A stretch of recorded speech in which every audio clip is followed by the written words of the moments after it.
in lieu of a coffee with my godmother. First thing to note is I've got this phone pointed that way. As people walk by, they're going to think I'm videoing them, but I've got someone I love much more to video. Now my godmother has invited me for a coffee. I probably won't have time for a little bit, and she has probably got less time. However, she posed a question. I'm in a Lenin phase at the moment. Vladimir Lenin, not John Lennon. I'm a Marxist-Leninist at the moment. I'm a Leninist Marxist. I'm a red under the bed commie at the moment. I've got a little red cookbook that I keep in the kitchen to read while I'm cooking. Now, I'm in a Gorbachev phase at the moment.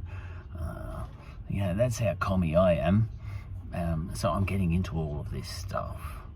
And what I'm talking about is Russia and the Soviet Union. And don't worry, I get in my... see that woman there driving out? She thinks I'm videoing her. Don't worry, I get into my Thatcher moments as well. I get into my Hitler moments. I don't really. He had a point. Though he did. He might have. Anyway, I'm in my Lenin phase at the moment via Gorbachev. And my godmother posed a question on our family apps, or WhatsApp group. Sorry, I don't even know the name of the app. And the question was, I think it was slightly rhetorical, was the Soviet Union a Russian empire? Now, because I'm in a Lenin phase at the moment, come Gorbachev phase, Gorbachev was a bit of a fan of Lenin, not of Stalin, but of Lenin, the original utopia. Because I'm a bit of a Marxist-Leninist this week, I'm in a frame of mind in which the Soviet Union was a utopia. It was an Orwellian nightmare, more than something like Australia, which is just a cruisy sort of liberal democracy, Now, because I'm in that frame of mind, I can't see the Soviet Union as a Russian empire just at the moment, but only because I'm in a Leninist mood,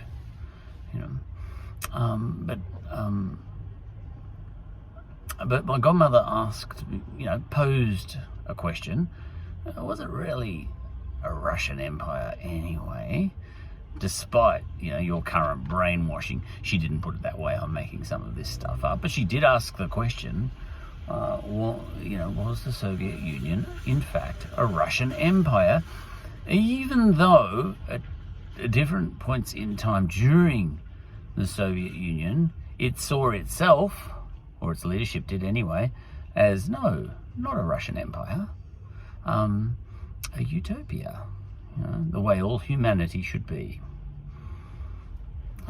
It just happens to be have its center in Moscow, in the Kremlin. It just happens to have that, and Russian happens to be its most dominant language, its most official language, but it recognizes a hell of a lot of other languages too, not just Russian. Ukrainian as well, but all the languages of Central Asia and so on and so forth. So Lenin, I bet, would have said, if you had asked him, are you in charge of a Russian empire? I suspect he would have said, no, we just knocked that mob off.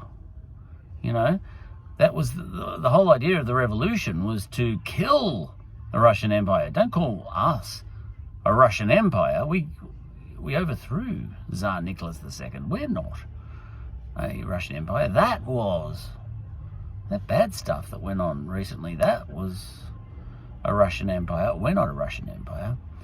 We are, a very happy group of Soviets. Little clusters of Soviets everywhere. From Russia all the way across down to Central Asia and right across all over, Kazakhstan and Ukraine and Belarus and, don't worry about it. We're not an empire. This is one nation. I'm kind of your 1920s version of Pauline Hanson. I'm a one nation kind of guy, and that one nation is the Soviet Union. It's not an empire. If you're in Armenia, down to the south of my one nation, that's no different, from if you're a Queenslander in 2022, wondering whether you are, equal to someone down in Victoria. Of course you are. All right. So it's not a Russian Empire. This is the Soviet Union. It's let me put it this way, he might say.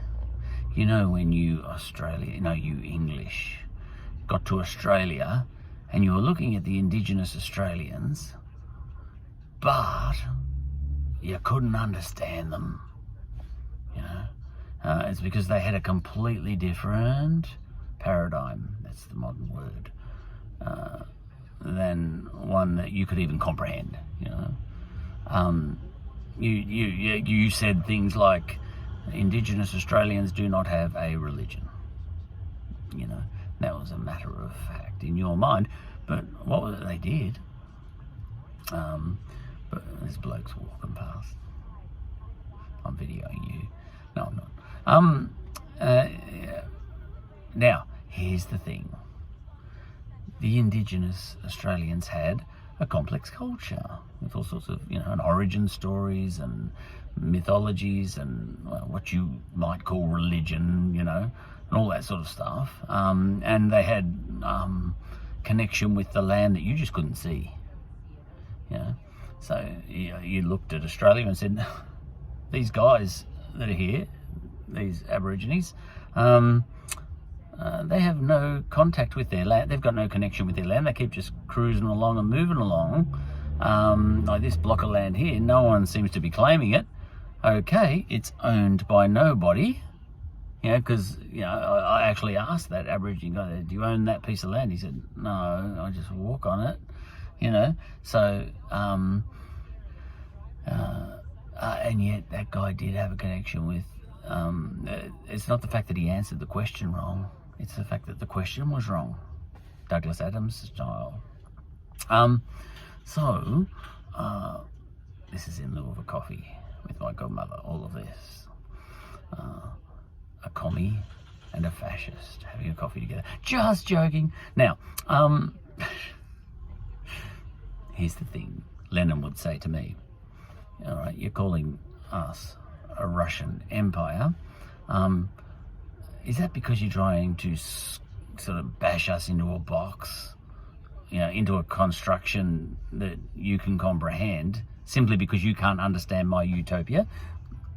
Like I said about the Aborigines, you got here, you saw stuff happening, some sort of what you thought was a primitive society, what you thought was a non-complex society, and you said to yourself, there's nothing happening here, and no one's owning any of this land that I'm looking at. Okay, it's not owned by anybody. We just have to say that it's, in a legal sense, owned by nobody. Terra nullius. The earth is owned by nobody. That's what, Now, you got that wrong, Lenin might say. And the reason you got it wrong was through your lack of imagination. When you say the word legally, in law, you think that's a kind of universal idea, that, legally these people do not own this land, but it's not universal. It's within the narrow confines of your own law, which means it's within the narrow confines of your imagination is too narrow. This is what Lenin might say. What he'd actually say is, "Ooh, there are Aborigines down there. Oh yeah, I read about those guys. We've got to turn them into Soviet. You know, we've got to organise those guys into Soviets too. You know, because they're humans." Lenin would have said, so they all need to be part of the glorious future that is the global, united Soviet socialist mobs.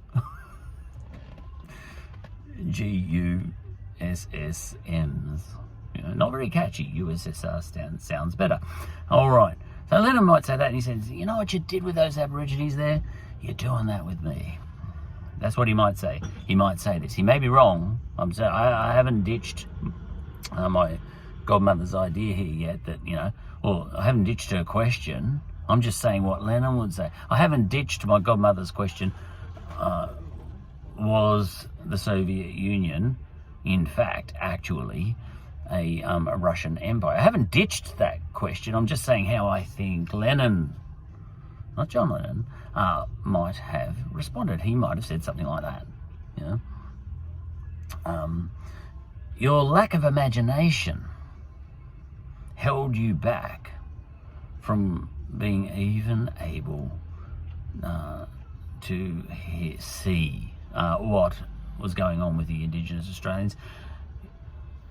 Your very language didn't have the words that were required to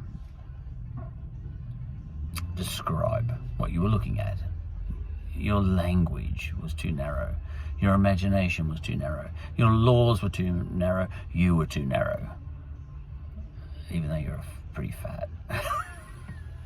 In every other way other than your girth, you know. I'm surprised you're not girt by sea, you fat Aussie bastard. You know, it's not just Australia that's girt by sea. You are. You know, when someone comes close to, I won't say fat jacks. Now, okay. So what's going on there? And then he'll say, I say, says Lenin, I say that the Soviet Union is not a Russian empire. The Soviet Union is a glorious one nation of many ethnicities. We're fine with that.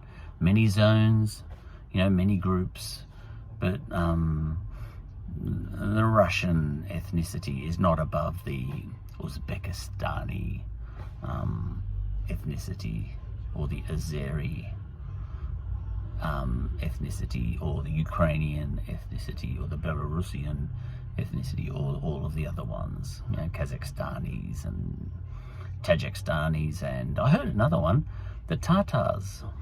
Well, I already knew about the Tatars, but I didn't know there was a Tatarstan. I don't even know where that was, but I've been hearing about a Tatarstan, which doesn't exist now in the modern age. But there has been, you know, I just heard it in dispatches, verbal dispatches. This place called Tatarstan, and I'm guessing that might have been Crimea, but I'm not sure, you know, because there were some Tatars in there. In Crimea, so I think they might have been Tatars. Now there were Cossacks and Kazakhs, and also Cossacks and Kazakhs. There's a relationship there. It sounds the same. Kazakh, like Kazakhstan. Cossacks, like kind of dancing funny, you know. Lenin would say these are all ethnicities within a glorious utopia that we call the Soviet Union, and we are not a Russian empire. It's just one nation. Rather like you've got in Australia, or you think you have anyway. All right. And then I would say, well, all right, but my godmother, she's smart. I reckon she's got a point in asking the question at least. Maybe you just think. Maybe you just think it's not, you know, that you've got a utopia going on. But if you asked, you know, the Turkmenistani guys and the Uzbekistani guys and all that sort of stuff, whether they think they are part of a single one nation glorious empire, you know.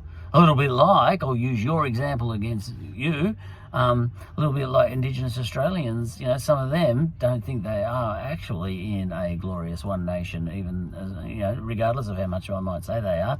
Oh, you belong to Australia, I might say. You are part of one nation, I might say, to an Indigenous Australian. But, you know, if I ask him, he might say,